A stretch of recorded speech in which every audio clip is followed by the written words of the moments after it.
2015 में John Brennan CIA के मुख्यालय में एक अनजान नंबर से कॉल प्राप्त करते हैं। कॉल करने वाला एक बच्चा निकलता है जो जॉन को बताता है कि उसने CIA की सभी प्रणालियों को हैक कर लिया है। हालांकि कॉल को एक मजाक के रूप में देखा जाता है, जॉन ब्रेनन उस समय दुनिया की सबसे शक्तिशाली खुफिया एजेंसी CIA के निदेशक थे। यह एक अद्वितीय कहानी है दो बच्चों के बारे में जिन्होंने CIA की सभी प्रणालियों को हैक कर लिया, जो अमेरिका की महाशक्ति स्थिति को चुनौती देने जैसा है। कॉलर मांग करता है कि अमेरिका खासकर फिलिस्तीन में हमले बंद करे और दुनिया को शांतिपूर्ण रहने दे। फोन कॉल से पहले CIA को पहले ही पता चल गया था कि उनकी प्रणाली हैक हो गई है। इस हैकिंग ने, जिसमें CIA भी शामिल था, अमेरिका को काफी नुकसान पहुंचाया। जांच से पता चला कि कॉल अमेरिका से नहीं बल्कि इंग्लैंड के लिसेस्टर से आई थी, जिसे एक 15 वर्षीय लड़के ने किया था जो खुद को क्रैकर कहता था और एक हैकिंग समुदाय बनाया था जिसका नाम था क्रैकर्स विद एटीट्यूड।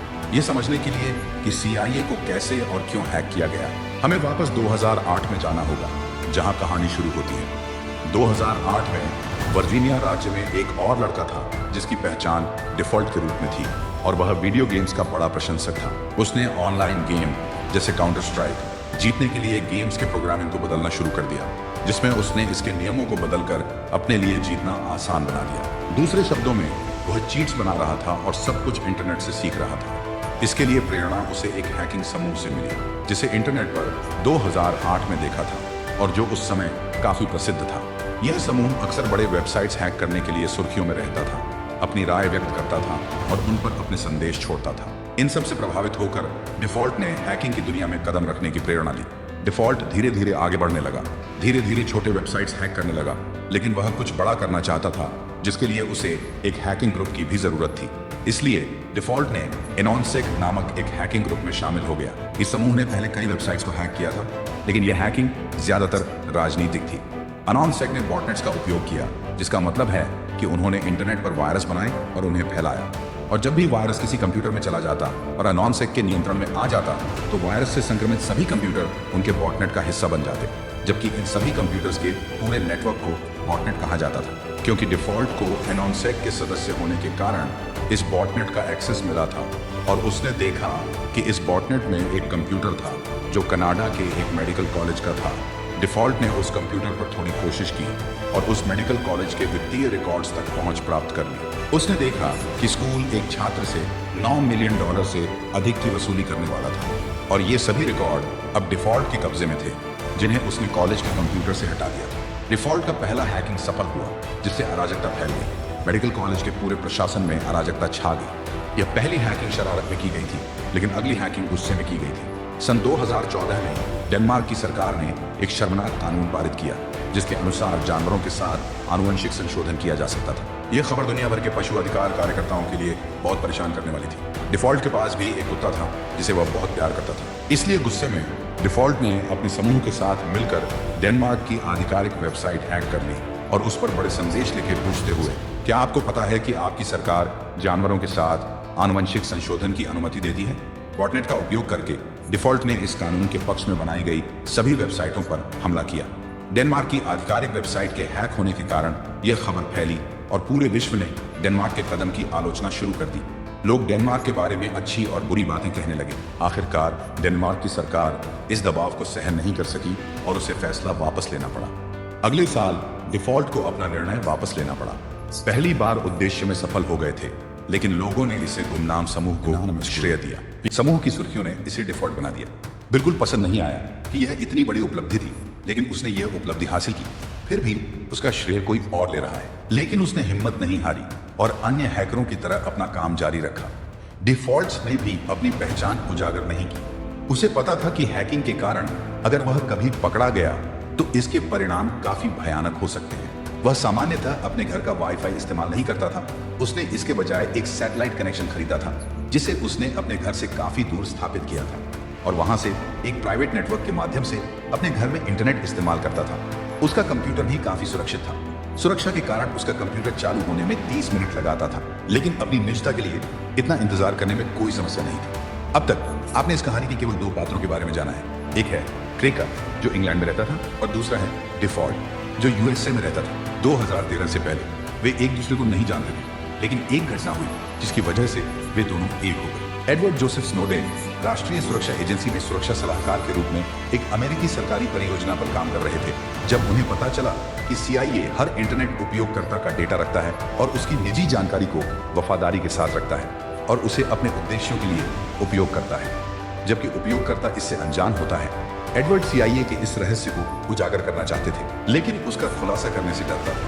वह CIA के रहस्यों से पर्दा उठाना चाहता था, लेकिन दूसरी ओर वह भी डरता था कि अमेरिका में यह काम नहीं किया जा सकता। या तो उसे मार दिया जाएगा या उसे गुप्त जानकारी लीक करने के लिए कैद कर लिया जाएगा। उसने छुट्टी लेने का निर्णय लिया और हांगकांग गया, जहां उसने पत्रकारों से मुलाकात की और अमेरिका का रहस्य दुनिया को बताया। जैसे ही यह खबर लीक हुई, दुनिया भर में अफरा तफरी मच गई। लोग गुस्सा होने लगे कि उनका डेटा बिना उनकी अनुमति के उपयोग किया जा रहा है और उनकी हर गतिविधि पर नजर रखी जा रही है।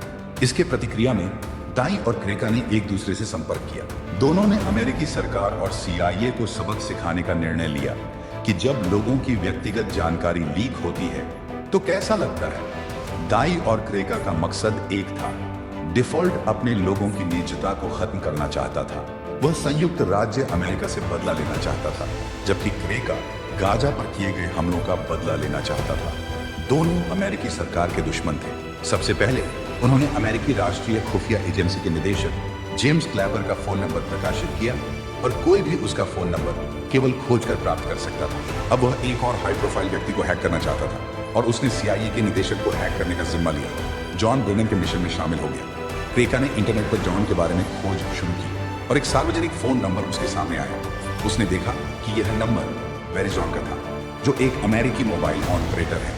उसने वेरिजॉन की आंतरिक तकनीकी टीम की खोज शुरू की और उसी कंपनी का कर्मचारी बन गया। उसने कॉल किया और कहा कि वह ग्राहक की समस्या सुलझाने के लिए संपर्क कर रहा है। चूंकि उसके सिस्टम में कुछ तकनीकी समस्या थी, इसलिए वेराइजन की टीम ने उसकी पहचान की पुष्टि करने के लिए एक पिन कोड मांगा, जिसे उसने पहले ही हैक करके जान लिया था। सत्यापन के बाद वेराइजन ने क्रेका के साथ जॉन ब्रेनन की व्यक्तिगत विवरण साझा किए। अब क्रेका के पास जॉन ब्रेनन का खाता नंबर, बैकअप मोबाइल नंबर पता और उनका बैंक था। कार्ड के अंतिम 4 अंक भी मौजूद थे। अब अगला कदम था ब्रेनन का ईमेल हैक करना। उसने पता लगाया कि ब्रेनन ने आखिरी 4 अंक पूछे, जो कि क्रेका के पास पहले से ही थे। इस तरह क्रेका ने तुरंत उसका ईमेल पता एक्सेस कर लिया। अब CIA के निदेशक का एक व्यक्तिगत ईमेल खाता था, जिसमें क्रेका ने जॉन ब्रेनन का निजी ईमेल खोला, जिसमें सभी महत्वपूर्ण और टॉप सीक्रेट दस्तावेज मौजूद थे। अन्य CIA अधिकारियों का डेटा, उनके सोशल सिक्योरिटी नंबर और सरकार से निर्देश। ब्रेनन को यह भी पता था कि उसका ईमेल अकाउंट हैक हो गया था और उसने तुरंत अपना अकाउंट बंद कर दिया। लेकिन अब तक बहुत देर हो चुकी थी, क्योंकि क्रेका ने सारा डेटा डाउनलोड कर लिया था। क्रेका ने हर आधिकारिक दस्तावेज एक एक करके प्रकाशित करना शुरू कर दिया, जिसने कारण अमेरिका में हलचल मच गई। पूरा विश्व हिल गया। लोग गुस्से में आ गए कि उनकी अनुमति के बिना उनका डेटा इस्तेमाल किया जा रहा था। अब उनके लिए हैकर्स को पकड़ना अनिवार्य हो गया था। वे किसी भी कीमत पर उसे जल्द पकड़ना चाहते थे, लेकिन उन्हें कोई सुराग नहीं मिला। कुछ दिनों तक फोन कॉल करने के बाद क्रेका डिपार्टमेंट ऑफ जस्टिस के 9,000 जबकि FBI के 2,000 एजेंट्स की व्यक्तिगत जानकारी सोशल मीडिया पर साझा की गई। ये सब करने के बाद क्रेका आराम से अपनी जिंदगी जी रहा था। उसे लगा कि शायद उसे पकड़ना असंभव था, लेकिन दूसरी ओर डिफॉल्ट, जो USA का निवासी था, अब चिंता करने लगा था कि अगर वो पकड़ा गया तो उसकी क्षमता समझौता हो जाएगी। शायद उसे कभी पकड़ा नहीं जाता अगर डिफॉल्ट की गलती न होती। वह इस बात से भी डर रहा था कि अगर डिफॉल्ट की गलती नहीं होती। नशे में वह अपने दोस्त से कहता था कि CIA ने डिफॉल्ट को हैक किया था और क्रेका दोनों के कुछ दिनों बाद ट्यूबल्स थे। FBI ने डिफॉल्ट के कमरे पर छापा मारा और पूछताछ के दौरान क्रेका का नाम भी सामने आया, जिसे क्रिक और लैट्यूब दोनों ले गए थे। और कुछ दिनों बाद FBI ने डिफॉल्ट के कमरे पर छापा मारा। पूछताछ के दौरान जो शुरू हुआ और तब तक चला जब तक कि क्रिक का नाम भी सामने नहीं आया और कि वह ब्रिटिश पुलिस की मदद से गिरफ्तार किया गया था। क्रिक का असली नाम किंग गैम्बल है, जबकि डिफॉल्ट, जो सीधे CIA हैकिंग में शामिल था, का नाम जस्टिन ग्रे लिवरमैन है। नाबालिग होने के कारण क्रिक को 2 साल की सजा दी गई थी।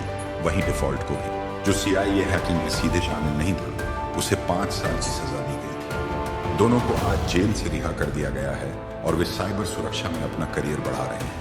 आप क्या सोचते हैं? उन्होंने सही किया या गलत? कृपया मुझे टिप्पणियों में बताएं। लोगों से मिले प्रेम भरे टिप्पणियों के लिए अत्यंत आभारी। धन्यवाद। अगली शानदार वीडियो में मिलते हैं।